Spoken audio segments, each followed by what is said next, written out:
Hi friends, ಎಲ್ಲರೂ ನಮ್ಮ first time YouTube channel ನೋಡ್ತಿರೋರೆಲ್ಲ ಸಬ್ಸ್ಕ್ರೈಬ್ ಮಾಡ್ಕೊಳ್ರಿ. ಇವತ್ತು ನಾನು ಒಂದು ಹೊಸ ರೆಸಿಪಿ ಜೊತೆ ಬಂದಿದ್ದೀನಿ. ಅದು ಟೊಮೊಟೊ ಹಣ್ಣಿಂದ ಮಾಡೋವಂಥ recipe. Tomato ketchup, tomato sauce ಅಂತಾರೆ. ಅದನ್ನ ಹೇಗೆ ಮಾಡೋದು ಅಂತ ನೋಡೋಣ ಬನ್ನಿ. ಅದಕ್ಕೆ ಟೊಮೊಟೊ ಹಣ್ಣು ಒಂದು ಅರ್ಧ ಕೆ ಜಿ ತೊಗೊಂಡಿನಿ. ಹಣ್ಣೆಂತವ ಕ್ಲೀನಾಗಿ ವಾಶ್ ಮಾಡಿ ಇಟ್ಕೊಂಡಿದ್ದೀನಿ.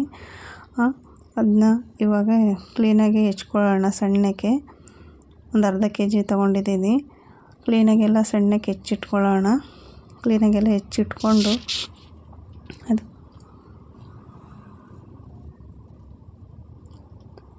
ನೀವು ಅರ್ಧ ಕೆ ಜಿ ಎಷ್ಟು ಬೇಕಾದರೂ ತೊಗೋಬೋದು. ನನಗೆ ಸಾಕು, ಒಂದು ಅರ್ಧ ಕೆ ಜಿ ಅಂತ ತೊಗೊಂಡಿದ್ದೀನಿ. ಅದಕ್ಕೆ ಒಂದು ಕುಕ್ಕರಲ್ಲಿ ಎಲ್ಲ ಬೇಯಿಸೋಣ ಅಂತ ಒಂದು ಕುಕ್ಕರ್ ಕ್ಲೀನಾಗೆಲ್ಲ ಹೆಚ್ಚಿಟ್ಕೊಂಡಿದ್ದೀನಿ ನೋಡಿರಿ. ಅವನ್ನೆಲ್ಲ ಹಾಕಬೇಕು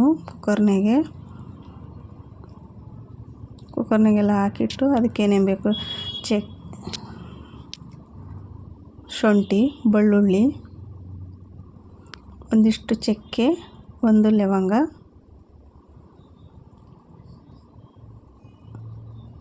ಮತ್ತು ಅದಕ್ಕೆ ಮೆಣಸಿನ್ಕಾಯಿ, ಗುಂಟೂರು ಮೆಣಸಿನ್ಕಾಯಿ, ಬ್ಯಾಡಗಿ ಮೆಣಸಿನ್ಕಾಯಿ ಒಂದು 6-7 ತಗೊಂಡಿದ್ದೀನಿ. ಖಾರಕ್ಕೆ ನಿಮ್ಗೆ ಎಷ್ಟು ಬೇಕು ಅಷ್ಟು ತೊಗೋಬೇಕು. ನಾನೊಂದು 7-8 ತಗೊಂಡಿದ್ದೀನಿ. ಖಾರ ಸ್ವಲ್ಪ ಕಮ್ಮಿ ಇದೆ ಅಂತ. ಇದು ಗುಂಟೂರು ಮೆಣಸಿನ್ಕಾಯಿ ಒಂದು 4 ತಗೊಂಡಿದ್ದೀನಿ. ನಿಮ್ಗೆ ಎಷ್ಟು ಖಾರ ನೋಡ್ಕೊಂಡು ಹಾಕ್ಕೊಳ್ರಿ. ಒಂದು ಬಟ್ಲದಷ್ಟು ನೀರು, ಒಂದು ಚಿಟಿಕೆಯಷ್ಟು ಉಪ್ಪು ತೊಗೊಂಡಿದ್ದೀನಿ. ಅದು ಸ್ಲಿಪ್ ಆಗಿದೆ. ಒಂದು ಚಮಚದಷ್ಟು ಉಪ್ಪು ಹಾಕಿದ್ದೀನಿ. ಅದನ್ನ ಕುಕ್ಕರ್ಗೆಲ್ಲ ಬೇಯಿಸಿಟ್ಕೊಂಡಿದ್ದೀನಿ ನೋಡಿರಿ. ಈ ಥರ ಬಂದೈತಿ.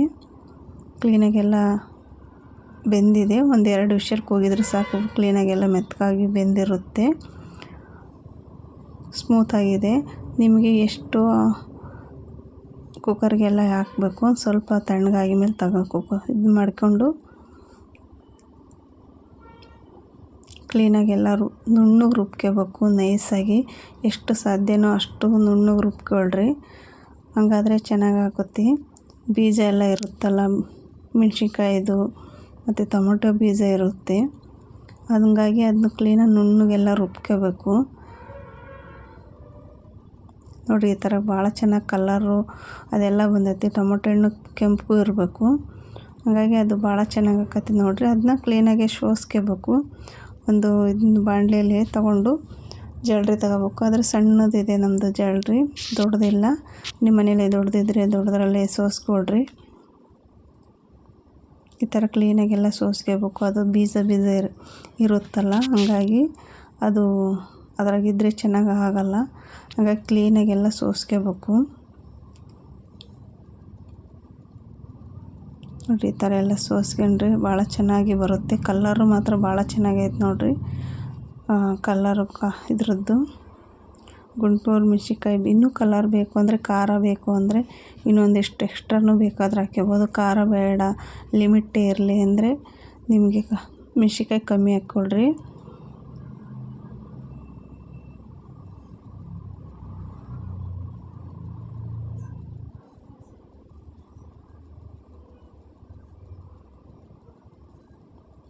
ಸ್ವಲ್ಪನೇ ಹಾಕ್ಕೊಂಡು ಕ್ಲೀನಾಗೆಲ್ಲ ಇದನ್ನ ಮಾಡ್ಕೊಳ್ರಿ.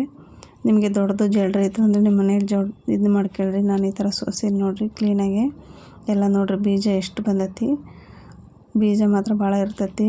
ಮೆಣಸಿನ್ಕಾಯಲ್ಲೂ ಬೀಜ ಇರುತ್ತೆ, ಅದರಲ್ಲೂ ಬೀಜ ಇರುತ್ತೆ. ಕ್ಲೀನಾಗೆಲ್ಲ ಇದು ಮಾಡ್ಕೊಂಡು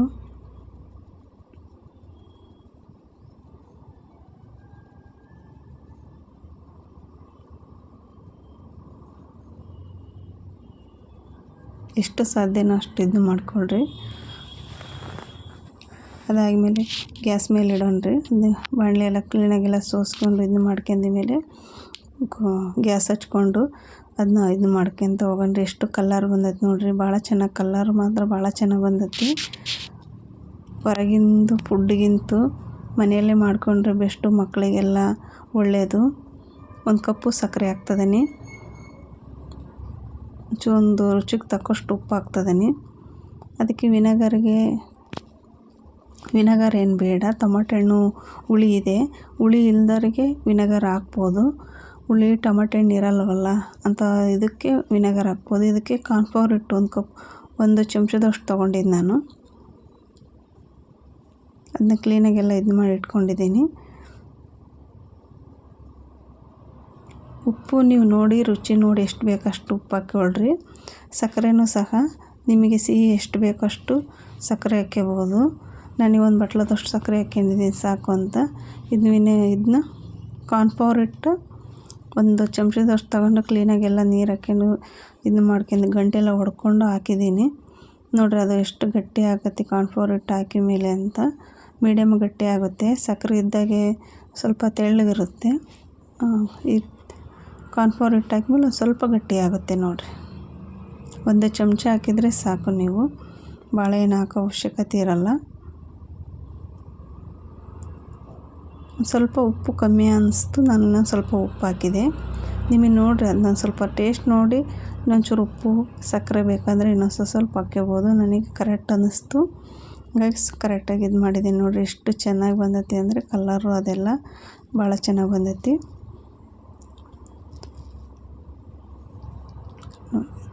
ಆರಿ ಮೇಲೆಲ್ಲ ಈ ಥರ ಇದು ಮಾಡ್ಕೊಂಡಿದ್ದೀನಿ.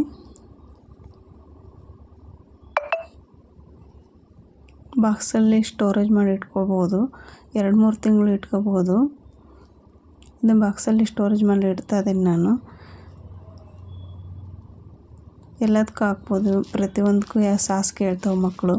ಹಾಗಾಗಿ ಹೊರಗಡೆ ತಂದು ಮಾಡೋಕ್ಕಿಂತ ಮನೆಯಲ್ಲೇ ಮಾಡೋದು ಬೆಸ್ಟು. ನೋಡಿರಿ ಭಾಳ ಸುಲಭವಿದೆ, ಮನೆಯಲ್ಲೇ ಇರೋಂಥ ಸಾಮಗ್ರಿಯಲ್ಲೇ ಮಾಡ್ಬೋದು. ಟೊಮೊಟೊಯಿಂದ ಹೊರಗಡೆ ಕೊಂಡ್ಕೊಂಬರೋಕ್ಕಿಂತ ಬೆಸ್ಟು. ಸ್ಟೋರೇಜ್ ಮಾಡಿ ಫ್ರಿಜ್ಜಲ್ಲಿ ನೀವು 2-3 ತಿಂಗಳು ಮಾತ್ರ ಇಡ್ಬೋದು. ನಿಮ್ಗೆ ಎಷ್ಟು ದಿನ ಬೇಕಾದರೆ ಇಟ್ಕೋಬೋದು. ನೋಡಿರಿ ಭಾಳ ಚೆನ್ನಾಗಿ ಬಂದೈತಿ.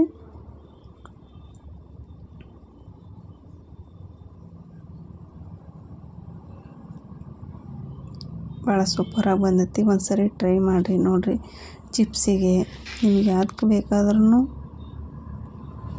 ಇದನ್ನ ಮಾಡ್ಕೋಬೋದು. ಹೇಗೆ ಬಂದೈತಿ ಅಂತ ನೋಡಿ ಕಮೆಂಟ್ ಮಾಡಿರಿ.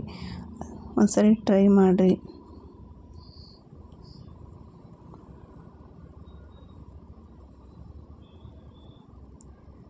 ಟೇಸ್ಟ್ ಮಾತ್ರ ಸೂಪರಾಗಿ ಬಂದೈತಿ.